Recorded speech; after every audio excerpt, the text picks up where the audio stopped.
Alright. I don't know what the quality of this is like. Trying to get.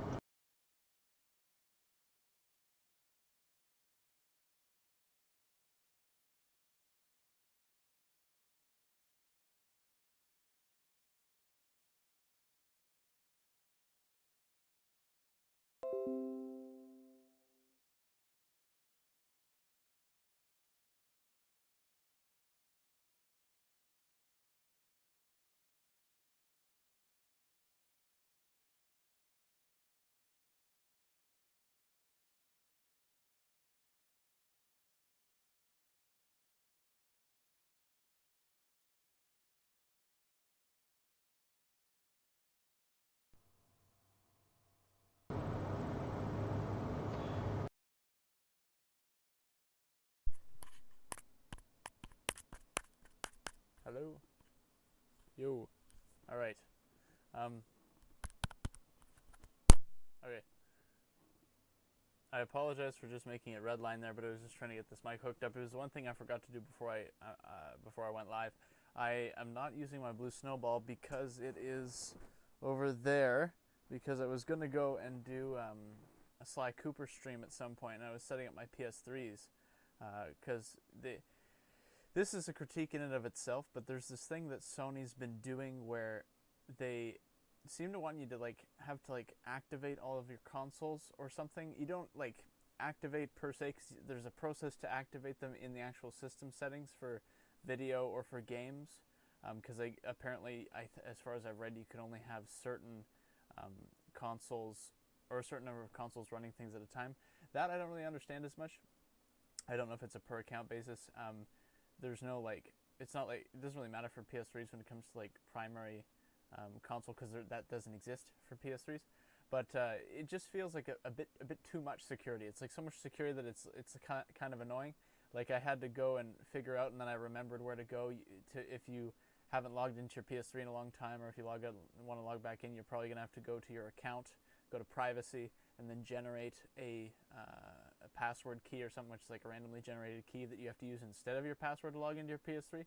It's a bit whack, but that's not really the reason. That's not the reason why I'm making this video, to my knowledge. The reason why I'm making this video, or why I wanted to just go live real quick, I didn't really want to spend the time to record a video and edit it, so this is just live, um, is there was talk for a while about the PlayStation Network shutting down their stores for the PS3, the PS Vita, and probably the PSP. I don't think I remembered reading, or maybe I read that. I don't remember when it came to the PSP, but that it's been around for a while, so that maybe kind of makes sense. But um, I gotta admit, there are things that Sony has chosen to do over the years that make me sad. And literally the other day, I was talking with a friend of mine, and I said, if I was just getting into the game now, if I was just getting into video games now, and I was entrenched in what the companies were doing in terms of their rhetoric or their views or their actions, I said I might actually be an Xbox guy if I was just getting into it now. But because of my history with Sony, I still want to be a PlayStation guy mainly, right? And I hope that I still am in my heart on it. Although there are things that Microsoft has chosen to do that I think are objectively really good things. When it comes to they've been very pro backwards compatibility, very pro, kind of just they've become much more pro consumer now, it seems, than when they started with the Xbox One, because that originally with their whole DRM stuff, I don't really remember a whole lot of the specifics, but essentially having to log in to play offline games to make sure that you indeed have bought the game, and or something like that, and it made it really hard for you to lend games to your friends. And it was basically, if you didn't have an internet connection, you couldn't. I don't think you could play anything. And if you didn't have, yeah, and then also Connect always being on, potentially listening to you, just all these things. And they focused a lot on TV, probably more than most people wanted them to.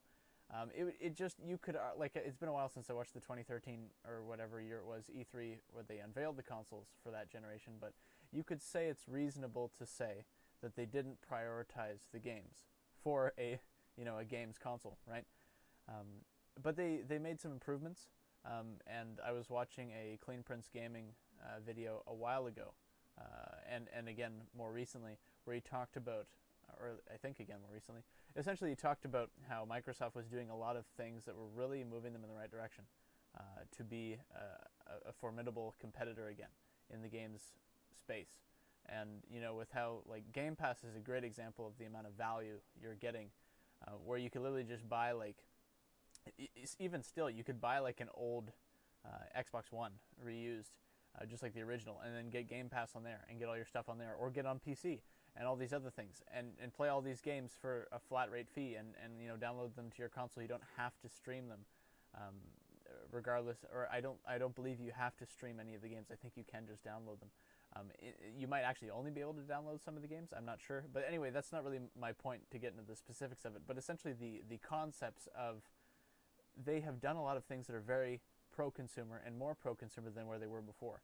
And this has put them in a much better place in terms of the public eye. Now, they did have a little slip-up, or a couple slip-ups, when it came to their gameplay reveal showcase. They didn't really have much gameplay. That wasn't like a major slip-up, but it was kind of like, guys, come on, what are you doing? You're not really having a lot to show here. In terms of the other slip-up, it was that they almost... I'm trying to remember the details. The Quartering did a video on it. I recommend checking out if you want the details, because I might be butchering it. We'll see. But essentially what I remember is this. They tried to make it so they could incorporate Game Pass and Xbox Live Gold into one plan, where you could no longer buy one or the other. So essentially it was like consolidating them. I think that's the appropriate word. And you couldn't get around it. You were kind of forced into this higher price point in order to get Gold or get Game Pass, which I think, like, within reason, is kind of like, some people might consider it a scummy move, or some people might consider it bad, whatever word you want to use, within reason, or within goodness. But it wasn't something that was like seen as a very like great decision in terms of like just thinking of the consumer, because not everybody maybe has the money to want to set aside for Game Pass and Gold every month. And so then after Backlash, apparently they walked it back. But the fact that they did it in the first place kind of tells you maybe where their thinking is at. Where it's like, Xbox is maybe some of the most pro-consumer right now. But it doesn't mean that they don't have other intentions that could potentially lead them astray. You could also talk about Nintendo and judge how pro-consumer they are. I think right now it's probably... We'll talk about that later, actually, which company's most pro-consumer. But essentially, yeah, so... why am I saying all this about Xbox when this video is about Sony?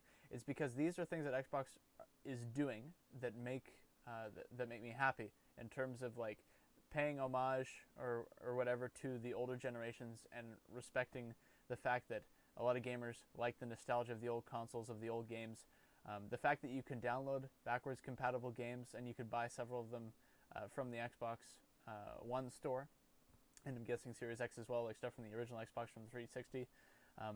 And that I believe many of those games that are compatible, you could just put the disc in and it'll sync up with it. But otherwise, I think you, to my knowledge, I'm not really sure on this, but I think you could actually just download the Xbox 360 game as long as it's supported from the Xbox One store, which that's really cool. And like obviously PlayStation has that too, but I feel like the games library is much more limited. Like for example, you don't have as much of an investment, it seems, in like the PS2 stuff to download to the PS4, and probably same thing for PS5 or similar. PS3 actually did quite a good job, I think, with trying to do some backwards compatibility when it came to you get a variety of PS1 games. They had minis as well, which was basically like apps. That was not really anything really worth noting, I don't think. Like, how big of a deal is it to play Angry Birds on your PS3? You know what I mean? But when it came to what was it? When it came to just the support, backwards support, not necessarily direct backwards compatibility, because you had to have an original PS3 to play the PS2 stuff, I believe. But just the fact that there seemed like there was a bit more support there, and it seems like over the years they've kind of not focused on that a lot.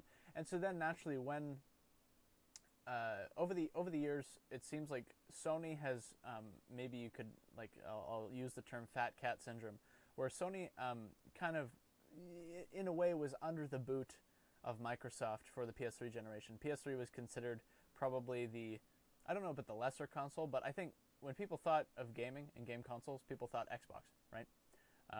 And so being a PS3 fan as opposed to an Xbox fan, like I was fine with Xbox. I think I liked Xbox, but to for that time be a PlayStation fan, it was like, okay, you're playing second fiddle, right?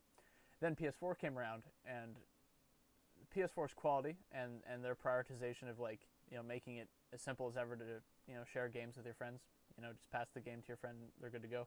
As far as I understood, there was like no DRM stuff like Microsoft was doing. It was basically just like Sony's like, okay, let's just do every positive opposite thing to the negative thing that Microsoft was doing, and we win. And they did that, and they kept doing that, and they killed it the PlayStation 4 generation, as far as I remember. They did very well. And so then they kind of became on top in public eye again. With becoming on top in the public eye, I think that they've kind of developed this fat cat syndrome where they maybe like it's kind of like with Rocky when he became the champ, and then he wasn't really hungry anymore, kind of slacked off, became less good at what he did. I think that you could say that Sony in some ways semi recently has developed some of these characteristics where if you just compare the things that they're investing in now compared to what it felt like they were investing in 5-10 years ago, it feels like they were willing to try more different things, and now they've just kind of honed into just simply what they know works, with the exception maybe being the fact that they were the first console to go into VR. But VR was a relatively safe bet considering that there was a lot of hype generated by, there was already an audience that I think was kind of known in the gaming community because of other VR headsets coming out at the same time, like the Oculus, and I think the Vive was out before PlayStation VR as well. But like, here's some examples. Like when Sony like was looking into like Wonder Book, like who remembers that? It was literally like just like this pop out book where there was nothing on the book itself, but the PlayStation Eye camera for the PS3 could like create like holograms on the screen. And just stuff like that. I'm trying to remember other examples of times that Sony really did something different, and that was just kind of like way out there. You could argue that the Vita was a lot of those things as well, what they try to do with like their AR stuff. You could argue the Vita in general is a good example of maybe just trying to do something different. Not necessarily that it was a dangerous venture, because portable consoles there definitely is a market for and has been for a long time. But the fact that they've just kind of chosen to back off from their support of that, who knows if they're going to continue it. I've heard maybe a little bit of murmurings about investing in portability or in a portable console, but I also remember hearing, I think a friend of mine in college looked up an article that said they don't plan to go into the handheld market anymore, which kind of makes me, you could say it bums me out, I guess, because the Vita was a nice console, and I think that continuing to improve upon the design, something similar to what the Switch has, would be much better. I can make a whole separate video on how I think that they could make a good handheld companion to the PS5 that would kill it in a good way, as in like just further like make a good statement, be a good product, whatever. So essentially all this said is that now it seems like in the PS5 generation, all these different factors have kind of come together with, I could be wrong, but it feels like they're not investing in as diverse of different kinds of technologies and just different kind of peripherals that they may have used to. They're sticking more with what they know works, which is, just regular console stuff and VR. Like with, apparently working on a new headset with new controllers for the headset. The new controllers for the headset is simply a good idea, because they were using some old tech from the PS3 gen for probably too long. But other than that, it's like they're not really doing a whole lot of different things. Combined with their what seemed to be lack of care with backwards compatibility, both for the PS5 console not having backwards compatibility to anything further than the PS4 generation. I think one thing that would have really made them stand out is if you had the PS5 able to be backwards compatible all the way to PS1. That would have been amazing. And you could argue that it's really possible because if you like, there's emulators that I'm pretty sure people have made for the PS3, and if the PS5 is so powerful, it could probably just run an emulator for your PS3 stuff and read your disc and process that as a key that allows them to run said emulated game software. But they might have to create a backup library of games in their server to run based off of a verified like disc, unless they could find a way to literally just simulate the PS3 console in code and then directly run the disc without having to do any other stuff from their server and play a copy of the game on their server. Like I guess I'm not an expert on emulation, so I'm not really sure how the process works. But I'm just saying like it would have been cool if they could have done that, and then just backwards compatibility for PS2 and PS1, however that would work. It would have been awesome. I would say that this isn't even the biggest deal, even though it would have been super great. And I think the reason why it would have been super great is because Xbox has backwards compatibility that is so amazing, where you could play apparently online multiplayer, like through Ethernet connection, obviously. In Crimson Skies, as an example, there's a video on YouTube of this guy hooking up an original Xbox, an Xbox 360, an Xbox One, and an Xbox Series X, all playing Crimson Skies through LAN on each of the consoles. And it's amazing that that's possible. And it makes me want to see Sony do the same thing, that same level of attention to backwards compatibility, right? But part of me is willing to be like, I really don't want to say I'm okay with them not doing it, because I really would love them to do that. But maybe that's like going a bit above and beyond for backwards compatibility. I still think it would be nice, and I think that until Sony does that, that will be something that Microsoft will always have over them. But that wasn't really the thing that bummed me out the most. The thing that bummed me out the most probably about Sony was the fact that when I heard that they were shutting down the PS3 and the PS Vita stores, initially I was kind of bummed out. And I feel like I just kind of got more bummed out when I went and, when I went online today and looked at some articles about, like I looked up, top PS3 games to download before they're gone, top Vita games to download before they're gone. And I was looking through it, and I saw one of the games was Rain. Rain was an indie game made apparently in 2013, which caught my eye when it first came out, but I never downloaded it, never bought it. And I looked to see on the PlayStation app if it was available maybe on the PlayStation Store. I just assumed it would give me the results for what's available for PS4 and 5, although I think it might show you what's available for PS3 and Vita on there as well. But I didn't see it on there. There's a lot of like Rainbow Six or Heavy Rain or something else instead. And so it just kind of made me think, and when I saw the date was going to be July 2nd for the PlayStation Store for the PS3 and Vita closing, I was like, oh man, I missed it already. So I thought, well, I'm setting up my, I thought, well, I'm going to try it anyway. Because I was setting up my PS3s, I'm going to try it anyway. I'm going to try to see if I could download something, right? And so I'm going to the store. I look up Rain. It's on there. I find it. I had to do some stuff with my credit card because I got a new one, so I had to like switch out that stuff. But after that, and I still had some PlayStation Wallet amount left, so I added Rain to the cart, and I tried to buy it because I thought I want to see if this still works. And the results actually kind of surprised me, because I thought I don't, what's the best word?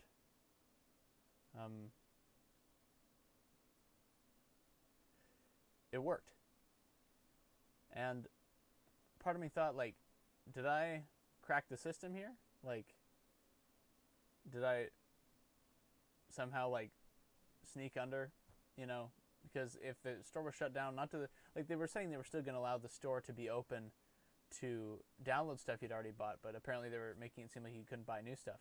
And so when this worked, I was like, is it because I had the PlayStation Wallet amount? Like, did I somehow manage to sneak a purchase in here when I wasn't supposed to? And then I went and I looked it up online, and I found this. Now, I'm going to move my screen over here. I found this article, or this blog post, and I got to admit, when I first saw this and pulled this up and read this title, I think I got a little bit emotional, because up until this point, I thought that like it was by pure luck or whatever that I managed to purchase Rain from the PlayStation Store to begin with. Because part of me was wondering, like, is this going to work, or is it going to tell me, like, the store is no longer available to process purchases, whatever. And then so when I looked up and I saw this, I was like, wow. And, players will be able to continue to purchase games on PS3 and PS Vita. One of the things that I maybe was a bit concerned about with the new CEO, President and CEO, it says here, of Sony Interactive Entertainment, is I felt like he didn't get it. And what do I mean by that? The guy that was with Sony, I think he was president and CEO around like 2013 and just those earlier years. He was there for the PS4 launch, I believe. maybe a bit before that. I'm not sure the exact years, but it seemed like he really gave the vibe that he was like, it's about the games. He even said that, I believe. And so when you have people running the company that seem to have that mindset, it hopefully it's really comforting to know that like they care about the games too. Sure, obviously they're going to care. Like, it's a business. You got to make money to keep running the business, right? You want to make a profit. I get that. But it's nice to also have people that care about doing the thing that the customer appreciates, doing the thing that honors the customer, that says, hey, we get it, and maybe even, hey, we care too about these things. We care about these games, all of these games. Because I'm not sure, I remember hearing, I was watching one video on YouTube, I don't know how long ago. I'm not sure if it was a quote from Jim Ryan or someone else at Sony, but it went something along the lines of this. Don't quote me directly, I'm going to paraphrase, but from what I remember, it said something like this. Yeah, we were playing this game on the PS2 or whatever. We were playing this game, and the graphics were so bad, and I was like, why would anybody want to play this? And I can't remember what game they were playing or what console they were playing on. I don't know if they were playing it on a PS2, a PS3, or if they were playing it streamed from PlayStation Now. I don't know what it was. But it was an older game, and the vibe given from what they said, what I tried to paraphrase, was essentially, this game's old, why would anybody want to play this? It doesn't look great. And I like, when I heard that, thinking back on it now, I'm just like, you don't get it. You know what I mean? Like, it's the graphics is not the thing that makes it or breaks it for everybody. In many cases, if you grew up with that game, then the graphics, chances are, like, while you go and you look back at it, it's kind of like, whoa, I don't remember it looking that bad. Ideally, for most people, that's probably not the thing that pulls them into the game again. What pulls them back into the game is the nostalgia they felt playing that game when they were younger. The vibe that they felt, maybe you shared that memory with your friends. Like how many of us played, Smash Melee with our bros back in the day, Mario Kart Double Dash, all those games that you look at them nowadays, like, they're not the most graphically supreme games, but they were fun, and we had a lot of great memories. That is probably one of the main things that brings people back and makes people still would like to play these games, especially 20 years later, 30 years later, when they have the nostalgia built up now of the great times, right? And I think that for a lot of people, I think, at least for me, that matters.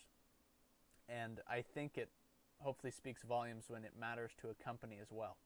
And so for a while, I thought Sony, or leadership at Sony, doesn't seem to get it, doesn't seem to prioritize it as much as many consumers maybe do. And so when I read this, I was like, yeah, they understand now. Especially when you read the reason why, or at least the reason why it seems that they chose to have a change of mind. And it was, let's see, upon reflection, however, it's clear we made the wrong decision here.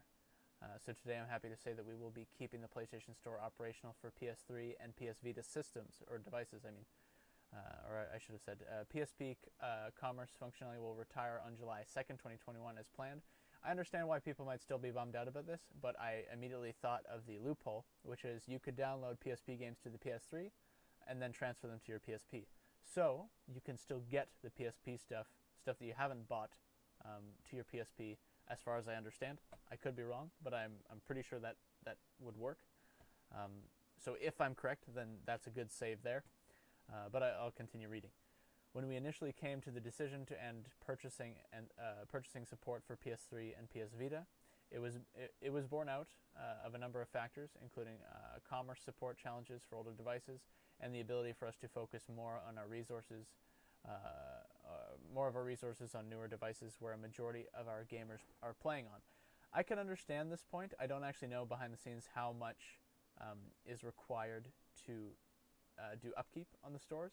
I think I often have, I think I have the perspective on this that could be described as it's not a zero-sum game. So essentially, I'm saying if it was a problem, or if it was costing resources, if it was costing resources to do this, to run the stores, or if it was taking up manpower, then hire more people. That was kind of my perspective. Just get more people on it to try to keep these services going. Because at least I appreciate it. I like it. I like that people that maybe just got the PS3 could still go and get these games on the store, some of which maybe you can't buy physically, right? And so I think hopefully that matters to some people. But I digress, because obviously they have found a way around whatever issues behind the scenes that they were having. But here's one of the key points. We see now that many of you are incredibly passionate about being able to continue purchasing classic games on PS3 and PS Vita for the foreseeable future. So I'm glad we were able to find a solution to continue operations. This right here, I think, restores a bit of my faith in Sony. And I would like to say it completely restores my faith in Sony, but part of me is still skeptical. But this is definitely a really good and welcome decision. And so I'd like to say, Sony, thank you for doing this, because this probably means a lot more to some people than you may know. It at least means a good amount to me. Even though I have a lot of physical copies of stuff for the PS3, it's great to still have the option to purchase something from the PlayStation Store that I haven't yet, that maybe I didn't know about or that I didn't realize I would like before. So at least having the option there is pretty great. And even for people that maybe just want to get into some PS3 games that they can't get through SharePlay or etc. Because of no backwards compatibility from PS4 or PS5, they maybe want to pick up a PS3 for cheap, get some stuff. Maybe they don't want to have the physical disc. It's just, you could say it's just more options, and so that's good. And the fact that you have managed to find a way around this is good. And so was the title for this live stream clickbait? Kind of, but at the same time, I feel like I wanted to, like, before I saw this article, I kind of wanted to make a video like this at some point anyway, or some sort of live stream and talk about it at some point anyway, because there were concerns that I had, and some concerns that I think I still have, which many of which I've already discussed. But he continues to say here, I'm glad that we can keep this piece of history alive for gamers to enjoy while we continue to create cutting-edge new game worlds for PS4, PS5, and the next generation of VR. Thank you for sharing your feedback with us. We're always listening and appreciate the support from our PlayStation community. Sony needs to keep making decisions like this if they want to remain on top or remain one of the best companies in gaming. You need to continue doing exactly this kind of stuff. And I think one of the key things here is, in all of entertainment and company management and business in general, there are things that matter to the customer that you may not realize, and there are things that matter to people that might not make sense to you. There are things that might not seem even like as profitable from a business perspective, like what is the cost of running the store via power, via all these server stuff, versus how much you actually make off of purchases. But it's almost like there's a third way to think about it, where it's not, do we save money by shutting down the PS3 store, operating costs versus purchases, or do we keep it up and sink a cost, like, and people still purchase? But you can almost append something to that second option there, where it's not even necessarily just cost, loss versus gain in monetary value, but it's also, what reputation does this give your company? The fact that you're willing to continue to give support for these things. I think that you could argue in the long run that it's maybe almost a better business decision to sink some cost in operation fees of running your stores across these older consoles, but the reputation you gain from people that care about this stuff and how much better it makes you look as a company, the fact that you're willing to say, you've spoken to us, we've heard you, and we've found a way to make it work. That might be some of the best PR that you can do. Because if you become completely greed-driven, just about the money, just about the new thing, and not honoring the old stuff, the former stuff, the stuff that you could say maybe has gotten you to where you are, that might speak volumes to some people. And depending on the decisions made, it might not speak good volumes. And so when decisions like this are reached, where you're like, yo, we want to do this thing, and then players are like, no, please don't do this thing. We love this thing. Don't take it away. And you're like, wait a minute. It's not what we thought we would get as a response. Let's think about this. You know what? We get it. Even though we might not see the value, you guys see the value. Or maybe they were like, actually, yeah, we kind of do see the value in this now when we think about it like that. And so they keep it around. And then think of all the people, all the gamers that are happy. And not just the gamers. Really quickly, I want you to think of the developers, and you might think the developers, who's still developing for this? I would say there's probably nobody or very little people, if any. I don't know if there's any people developing for the PS3, but apparently there are people that are still developing for the Vita. At least, I don't know how many, but there's this one guy that apparently was working. I was watching a video like a month or two ago.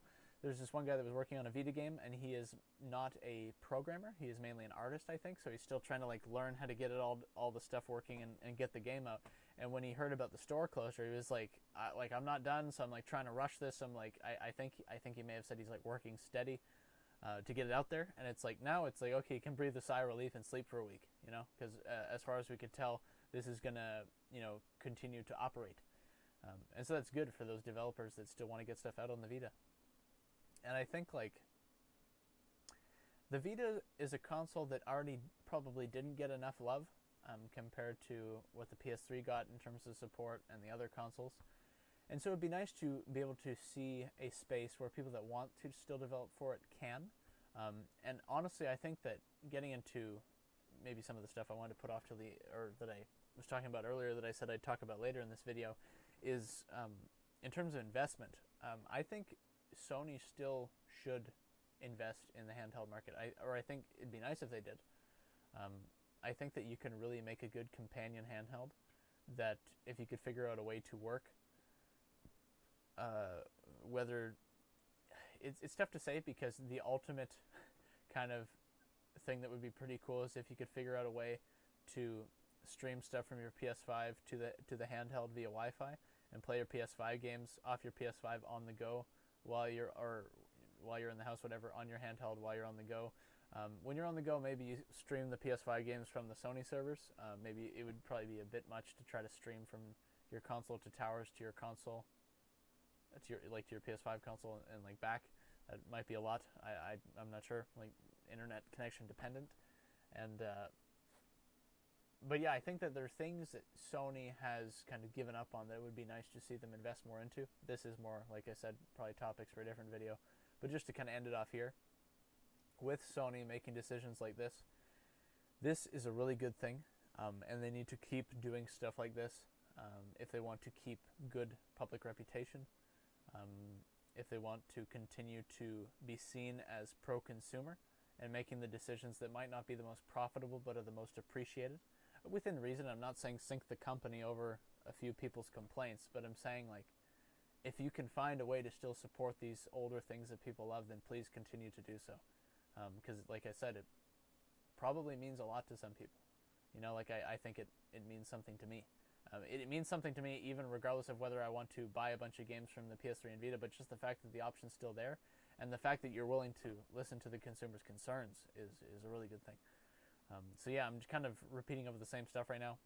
To end it off, I think that Sony should consider still investing in handheld to some degree. I think you should model the Vita's weaknesses were mainly in that its analog sticks didn't have the same range that console analog sticks did. So when you try to have a bit more of axis play, it was pretty limited. You couldn't have the sticks move that far. They also couldn't click in. You didn't have any R3, L3 function, as far as I remember. So for running, it was kind of weird how some games may have handled it. There's no triggers. There was only bumpers. So it made it kind of weird for shooters as well, having to do the rear touchpad for the grenade. It was just kind of clunky. So I think that there's ways you could tighten it up, follow the Switch design in terms of kind of their button, not layout or configuration, but the design of certain buttons. Like if you manage to maybe make the analog sticks a little bit bigger and have a bit more of range in the analog sticks and have them able to click in. You add triggers. You still keep the rear touchpad and all those things, but just make it a little bit maybe less intrusive to the other stuff. Essentially, if they kind of got into what Steam was doing right now with the Steam Deck, that would essentially be... this is not what I meant to look up. This is Elgato stuff. I'm talking about Steam handheld. Yeah. So if they essentially could go more of the route of this, having your touchscreen still, have your cameras, have all the stuff that the Vita had, maybe just increase the size a little bit. Apparently, the original had an OLED screen, even though it wasn't an extremely high resolution. I think that was before a lot of OLED screens were coming out, because I think the Vita came out in like a while ago. I'm getting into topics that I really shouldn't be getting into for this video, but I got myself rambling. 2012, yeah. So I think it had an OLED screen. For 2012 to have an OLED, I don't think that was very common. But essentially, yes, Sony, keep doing this. I think I'm very happy to see this, and keep it up. And if you continue to make decisions like this, and primarily or prioritize being pro-consumer, and doing the little things that matter to people, and not letting the greed get the better of you, but instead, while running a successful business, also caring about the games and about what you kind of built the company on, in like these great games. Continue to do upkeep on your exclusives library. Yeah, all these things. You know, invest in cool tech. You know, but especially when it comes to the pro-consumer stuff, that's one of the main things I think for me that you should keep prioritizing. Keep it up, Sony. I'm gonna end the video here. As voice crack, as clickbaity as this video may have been, it was coming from, I think, a fairly accurate place of how I was feeling before I saw this article, or could realize I could still download stuff on the PS3 or buy stuff on the PS3 today. So even like I made this live stream knowing that I was going to end it like this, where I was going to talk about how it was like, didn't see this coming, but this is a good thing. So yes, more of that, and we'll see you guys in the next one. Thank you for watching if you made it this far through the technical difficulties and the ramblings. But this has been my spiel, and until next time, gameplay trailers should have gameplay, not trailers.